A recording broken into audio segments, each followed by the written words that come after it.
Good morning.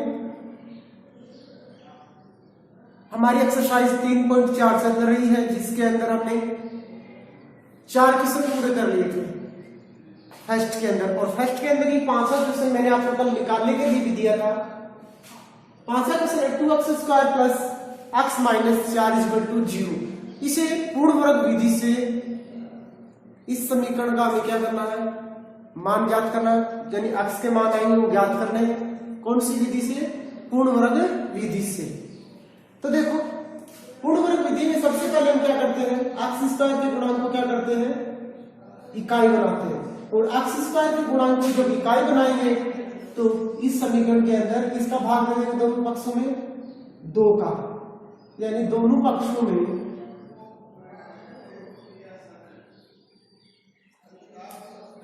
2 का भाग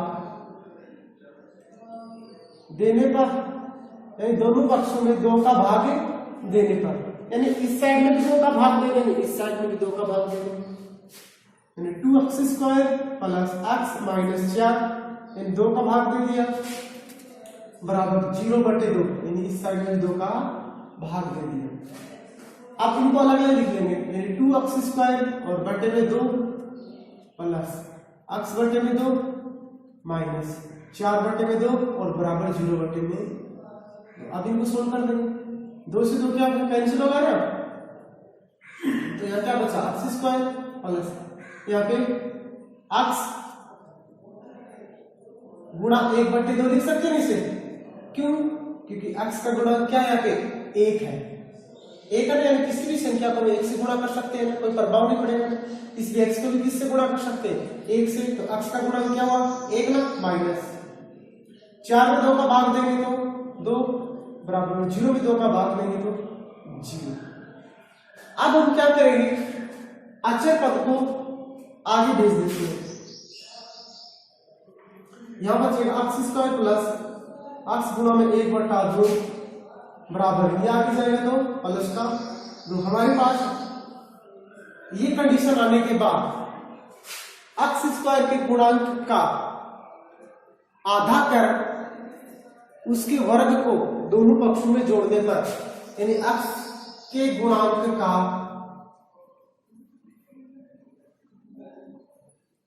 आधा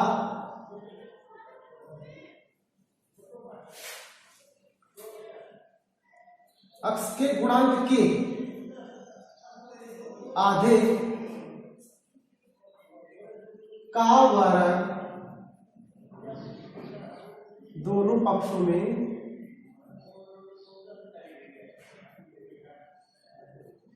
जोड़ने पर, यानी सबसे पहले जो x का गुणांक उसको आधा करेंगे, आधा करके दोनों पक्षों में क्या कर देंगे, जोड़ देते हैं। ये तो करते हैं ना। तो देखो, x का गुणांक का आधा, यानी x का गुणांक 1/2 है, 1/2 का आधा, आधा के लिए 2 का भाग देते हैं, तो 1/4 और 1/4 की क्या कर देंगे, होल स्क्वायर दोनों पक्षों में हम जोड़ देंगे। देखो, x² प्लस x गुणा 1/2 प्लस x के गुणांक के आधा, x का गुणांक का आधा 1/4 और 1/4 की क्या करेंगे, स्क्वायर, दोनों पक्षों में क्या करेंगे, जोड़ेंगे ना।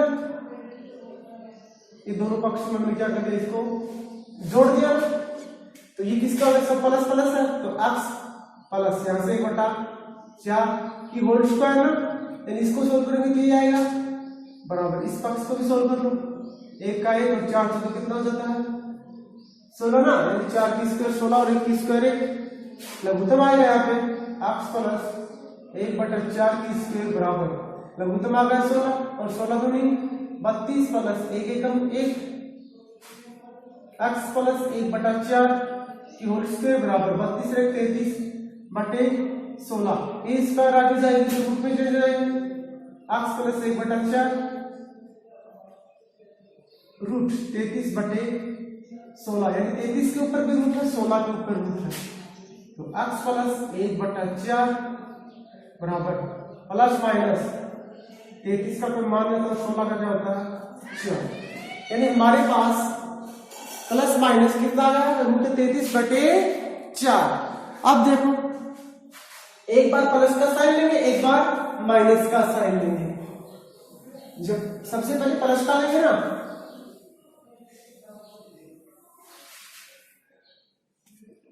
यानी प्लस लेने पर, यहां से हम प्लस लेंगे तो हमारे पास x प्लस 1/4 बराबर प्लस का ही तो 33/4 लगाने की जरूरत नहीं है क्योंकि प्लस का था। अब इसको आगे भेजेंगे तो किसका हो जाएगा, माइनस का हो जाएगा ना। 33/4 1/4 आ गया तो माइनस का x बराबर लघुत्तम कितना आ गया 4 और √33 ऊपर वाला स्वयं का स्वयं माइनस है। एक बार किसका लेंगे माइनस का, यानी माइनस से लेने पर अब की बार माइनस ले लिया तो यहाँ पे माइनस कर देंगे x प्लस 1/4 बराबर माइनस √33/4। ये भी आगे जाएगा तो किसका होगा माइनस का होगा, x बराबर माइनस √33/4 और माइनस 1/4 x बराबर लघुत्तम कितना आ गया 4 माइनस √33 और माइनस 1। दो मान आ गए x के, तो ये मान आ गया एक ये मान आ गया तो नीचे लिख देंगे आता है समीकरण शॉर्ट में लिख दिया अभिष्ट मूल √33 माइनस 1/4 तथा माइनस √33 माइनस 1/4।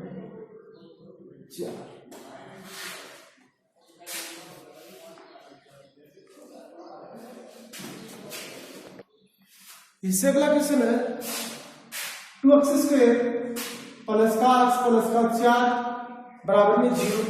इसको भी पूर्ण वर्ग विधि से सोल्व करेंगे तो x² का गुणांक क्या है 2, तो दोनों पक्षों में 2 का क्या कर देंगे भाग दे देंगे, यानी दोनों पक्षों में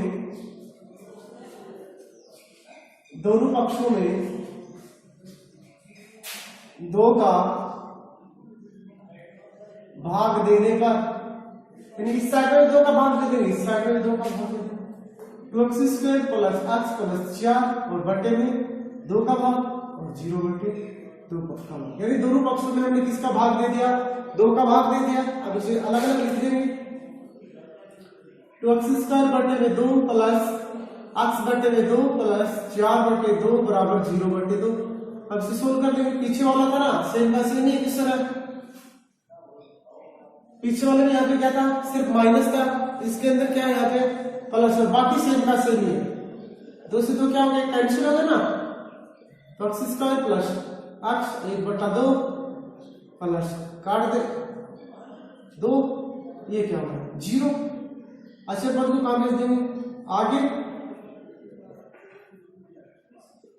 अब हमारे पास ये सभी गुणांक, अब x के गुणांक का x के गुणांक के आधे का वर्ग दोनों पक्षों में जोड़ दे पर ना, यानी x के गुणांक का आधा करेंगे दोनों पक्षों में जोड़ देंगे। x हमारा x का गुणांक 1/2 है, 1/2 का आधा 1/4 और 1/4 की वर्ग क्या होगी 1/16, यानी x² प्लस x गुणा 1/2 दोनों पक्षों में x का गुणांक का आधा 1/4 और इसकी क्या होगी स्क्वायर, दोनों पक्षों में क्या कर देंगे जोड़ देंगे ना, जोड़ देंगे। अब यहां से x प्लस 1/4 की स्क्वायर बराबर -2 प्लस 1/16 लघुत्तम ले लेंगे ना, x प्लस 1/4 की स्क्वायर।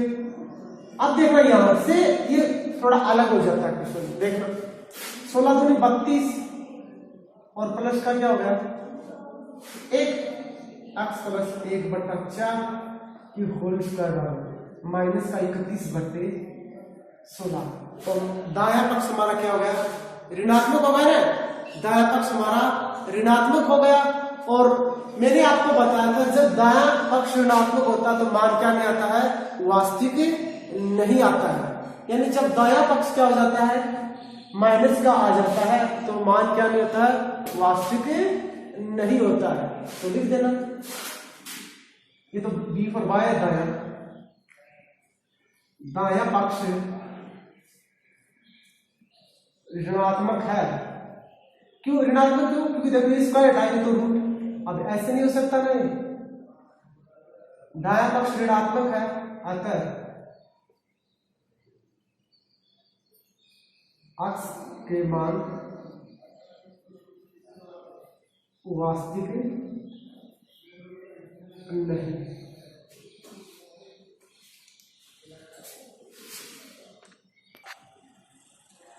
इससे अगला क्वेश्चन है 4x² प्लस 4bx माइनस कोष्टक a² minus b² equal to 0। इसे हम पूर्णवर्ग विधि से सोल्व करेंगे, और पूर्णवर्ग विधि से सोल्व करेंगे तो अक्ष के गुणांक को क्या करेंगे, इकाई बनाएंगे ना, सॉरी अक्ष स्क्वायर के गुणांक को, अक्ष स्क्वायर के गुणांक को इकाई बनाएंगे, और अक्ष स्क्वायर का गुणांक 4 है, तो दोनों पक्षों में 4 का भाग देंगे, यानी दोनों पक्षों में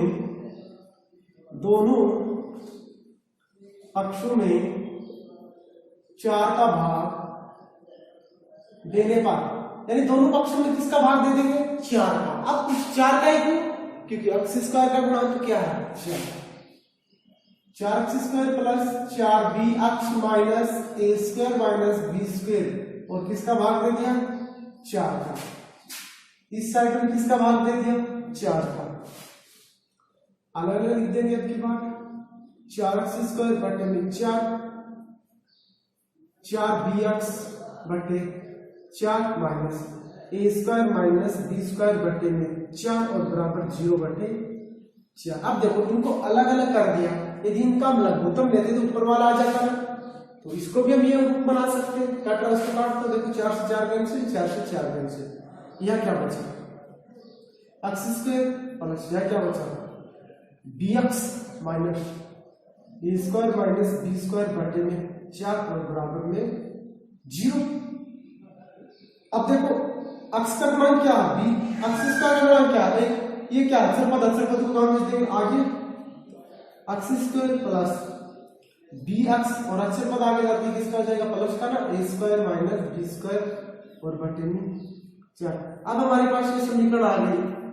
अब देखो अक्ष के गुणांक के आधे का वर्ग दोनों पक्षों में जोड़ने पर, अक्ष के गुणांक के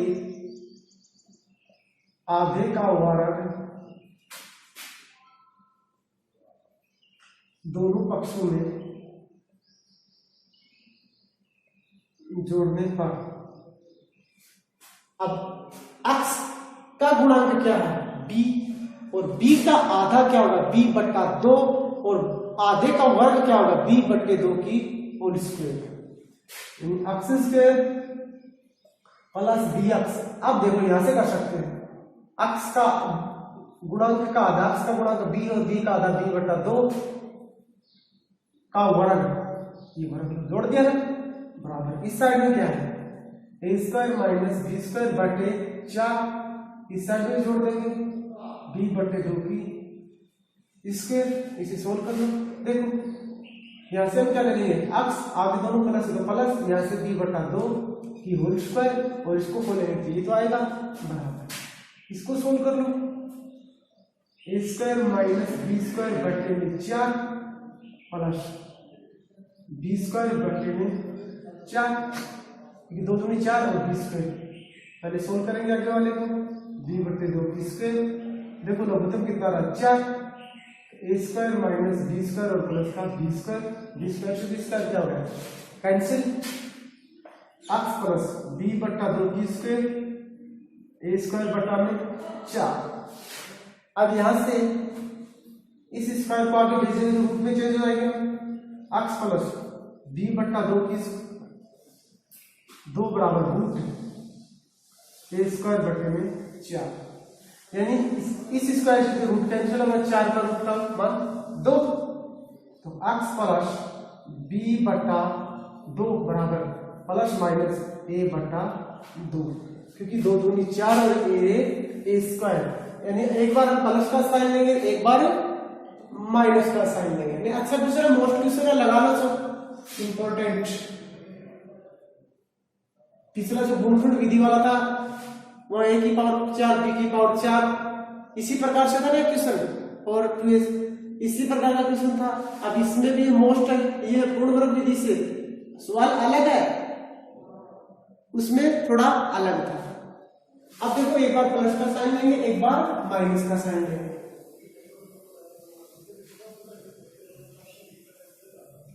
यानी यहां से एक बार किसका साइन ले लेंगे, प्लस का। यानी प्लस लेने पर या धनात्मक लेने पर एक ही बात है, धनात्मक मतलब प्लस होता है। x प्लस 1/2 सॉरी b/2, यानी प्लस का ले लिया a/2, या आगे जाएंगे तो माइनस का हो जाएगा a/2 माइनस b/2, दोनों में लघुत्तम हमारा कितना 2, तो a माइनस b, x का मान आ गया। एक बार हम किसका साइन लेंगे, माइनस लेने पर अब की बार माइनस का लेंगे, और माइनस का लेंगे तो x प्लस b/2 बराबर माइनस a/2, x बराबर माइनस a/2 और माइनस b/2, लघुत्तम कितना आ गया 2, माइनस a माइनस b, यानी x का मान एक तो ये आ गया, x का मान ये आ गया, लास्ट में लिख सकते हैं ना। अतः समीकरण के अभिष्ट मूल क्या होंगे, एक तो ये हो जाएगा a माइनस b/2 और एक क्या हो जाएगा तथा माइनस a माइनस b/2 होंगे।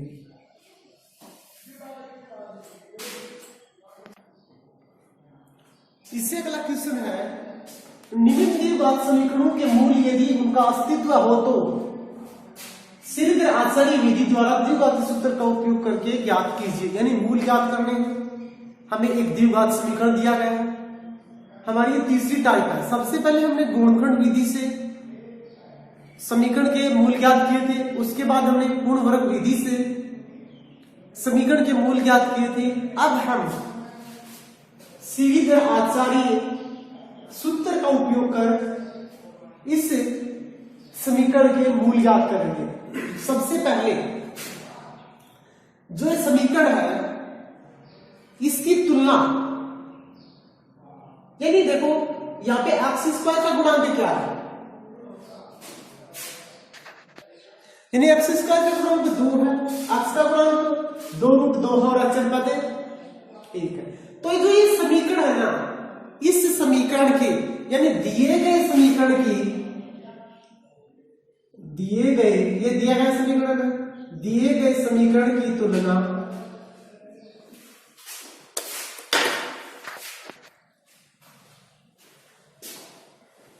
यानी दिए गए समीकरण की तुलना व्यापक द्विघात समीकरण से दिए गए समीकरण की तुलना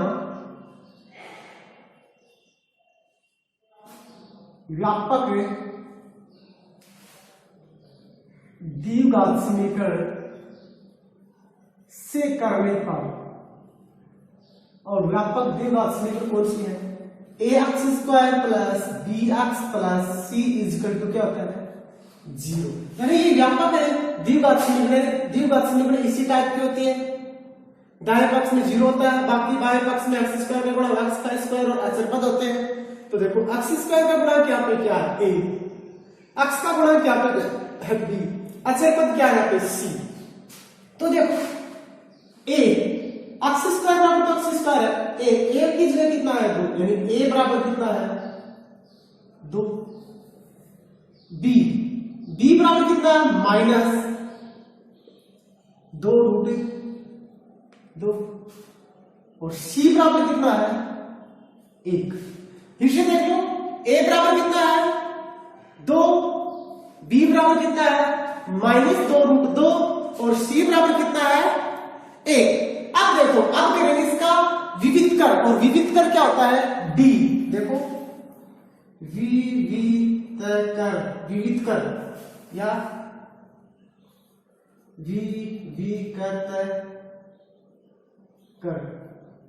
विविधकर d, और विविधकर d क्या होता है, वो होता है b² माइनस 4ac।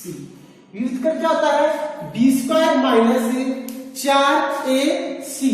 तो देखो b² यानी b का मान कितना हमारे पास माइनस 2√2 की स्क्वायर माइनस 4, a का मान कितना है 2 और c का मान कितना है 1। अब देखो माइनस माइनस तो प्लस और 2 दूनी 4 और स्क्वायर और रूट कैंसिल तो यहां बता 2 माइनस 2 एकम 2 और 4 दूनी 8 और 4 दूनी 8 और 8 में से 8 जाएगा तो 0 यानी विविधकर हमारे पास क्या आ गया 0। अब देखो जब विविधकर यानी d का मान 0 आ जाता है, याद रखना d का मान क्या आ जाए 0, तो देखो यहां पे d का मान क्या आ गया 0। जब d का मान 0 आ जाता है तो जो हमारे अक्ष के मान आएंगे ना वो क्या होंगे वास्तविक और बराबर होंगे। क्या होंगे वो बराबर होंगे दोनों, जैसे 1/2 तो 1/2 दोनों क्या होंगे बराबर होंगे, ये याद रखना। तो देखो इससे आगे अब सीधे आचार्य सूत्र क्या होता है वो देखो, उसके अंदर इन मानों को हम क्या कर देंगे रख देंगे।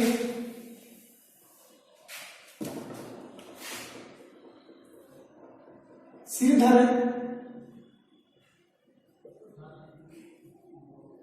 आचार्य सूत्र से, और श्रीधर आचार्य सूत्र क्या होता है वो होता है x बराबर minus b plus minus root b square minus 4ac बटे 2a।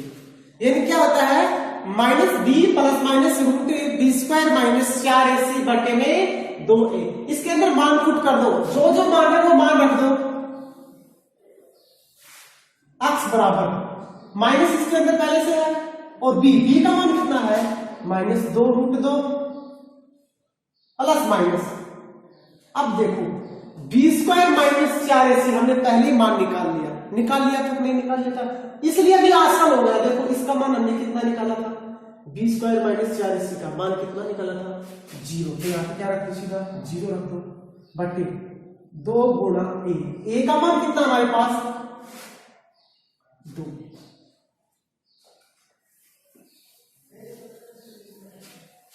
सोल्व कर लो इसे, x बराबर माइनस माइनस का हो जाएगा तो प्लस का हो जाएगा, लिखने की जरूरत नहीं है। 2 रूट 2 ये मान 0 है बटे 2 दूनी या 2 रूट 2 सॉरी 2 गुणा 2 नीचे 2 गुणा 2 बचा ऊपर 2 रूट 2 2 से 2 क्या हो गया कैंसिल, x बराबर रूट 2 गुणा 2 ऊपर क्या हो गया रूट 2 गुणा 2। इसे आगे तक सोल्व करेंगे तो रूट 2 से ऊपर गुणा कर लेंगे और रूट 2 से क्या कर लेंगे नीचे।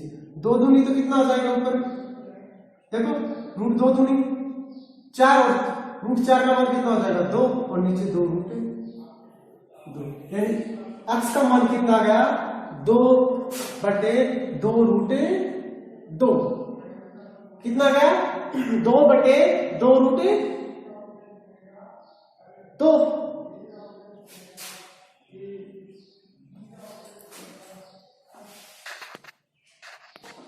और आगे भी सोल्व कर सकते हैं, इसे 2 से 2 क्या हो गया कैंसिल हो गया ना, तो बच जाएगा 1/√2। तो अतः समीकरण के मूल क्या होंगे 1/√2 तथा 1/√2 लास्ट में लिख सकते हो ना। अतः समीकरण के मूल 1/√2 तथा 1/√2 होंगे। अब देखो दोनों समान क्यों है, पहले बता दिया हमने समान क्यों, क्योंकि मान हमारा क्या था विविधकर का 0, तभी बता दिया था हमने दोनों मूल क्या होंगे समान।